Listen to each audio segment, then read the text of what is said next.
বাংলাদেশের মুসলমানগুলো ভারতবর্ষে এসে হিন্দু নাম দিয়ে থাকছে।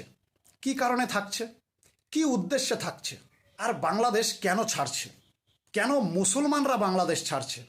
হিন্দুরা বাংলাদেশ ছাড়ে মেনে নেওয়া যায়, হ্যাঁ সেখানে মুসলমানরা হিন্দুদের উপর অত্যাচার করে, এটা মেনে নেওয়া যায় যে হিন্দুরা সেই কারণে ভারতবর্ষে চলে আসে।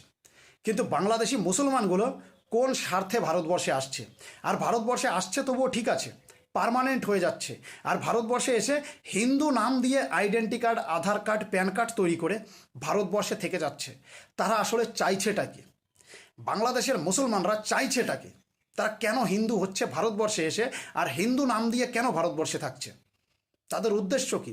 উদ্দেশ্য একটাই, কলকাতাকে বাংলাদেশের সঙ্গে যুক্ত করা, সেভেন সিস্টার বাংলাদেশের সঙ্গে যুক্ত করা।